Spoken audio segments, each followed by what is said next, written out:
Hi, and welcome to the land of Ish. In my last video, I covered making the set behind me, and in that video, I mentioned that I would be showing you how I made the little people in my hot air balloon. As you can see, I have a little lamb and I have a little doggy. And here's the little lamb, if you can see that. It's kind of bright in here, but you get the gist, and I'll show you close-ups when I show you how I made these. But anyway, so I'll put my little lamb back in his hot air balloon. But I want to just tell you how I made those, because in my video I mentioned that it was a struggle, which it was. And the reason why it was a struggle is because, as you know, I like to work with paper. And I found this new material which I love here. It's Durham's Water Putty. And it's a powder material. I went online and I found out that it's non-toxic, so I can talk about it here. So Durham's Putty paste is a powder that you add water to. I believe it's plaster of Paris mixed with gypsum and a bunch of other stuff. But it is very dusty, and it's a material that I highly recommend you wear gloves with, as well as a dust mask. So I worked with that. I worked with paper, and in my video I'll show how I mixed it all together and I made my people. And I also used wire. As you can see, I got this wire at the hardware store. I get a lot of my materials at the hardware store, and they're normally cheaper than you would find for similar materials at the art store. So if you watch my videos, you will find that I go over a lot of substitutes and ways to save money if you enjoy making sculpture and if you enjoy making art. So I have my wire here, I have my putty, and for the paper I ended up using the paper left over from all of the paper mache behind me. Those mountains were made with paper that I found at the art store, but you could easily use newsprint as well, because newsprint is a great paper to work with, especially if you want to make the paper pulp for your little sculpture figurines. So this is the paper that was left over here.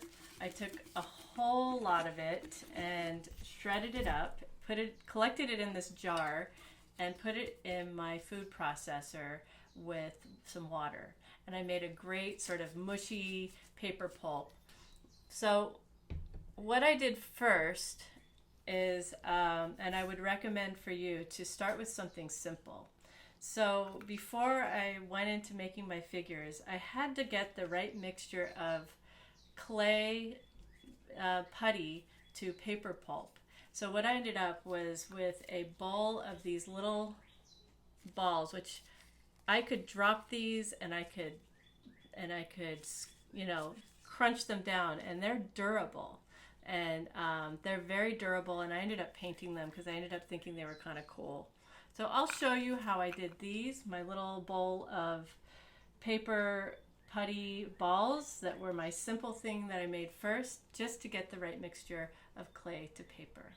So anyway, follow me. I will show you how to make clay figurines with putty and with paper, and I will show you how I painted them and how I ended up with these figures for my hot air balloon. To get started, you will need paper.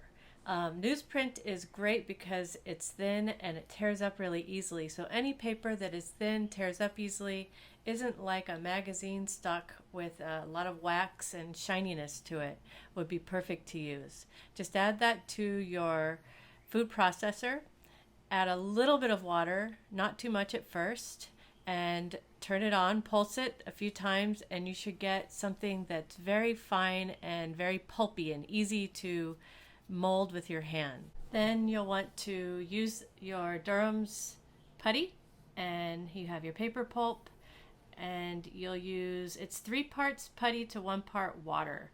So I'm using 3 tablespoons of putty to start out with, because I want to experiment with this a little bit and see what works best before I start trying to make my figures. So first I'm going to make some paper balls, And so you can see here I did 3 tablespoons of putty, 1 tablespoon of paper, and then 1 tablespoon of water. I mix it together. You can always add more paper if you want to get a different kind of texture, and you want your paper to be pretty fine, because if it's clumpy it'll make it hard for you to get a wire into it later. So this is the mixture that worked for me, but if your paper is too wet, you can always squeeze some of the water out of it and just play around with it and see what works for whatever project you're trying to accomplish. So here is the ball, and it takes about, I'd say it takes about a day to dry. And you can see here that you can mold it into any shape you want. It has to be a simple shape though with this. You can't get too much detail. So here I'm showing you that I can put the wire through it and it goes through. You might want to check that, whatever you're planning to do, your armature, check that what you're making works with the materials you have. This could also be a really good technique for making paper clay beads for making jewelry. Beads and buttons are what I used from the hardware store to make the heads for my figurines. I drilled out a hole for the nose and then I glued it in with some wood glue. And don't forget to use a clamp to clamp it together. Now we have all of our components together for building our figurines. These are the heads, and as you know, I like to upcycle things from my toolbox. And these are little nuts that go on the wires for electrical work. I made that into a little hat for my bear, and it's also convenient because I drilled a hole through the top and I put a screw through the hat to hold the hat into place, and with the screw that came out of the bottom I can use it as the armature for the body of my bear. So here I am mixing the clay with the paper pulp, and I have made the body of the bear.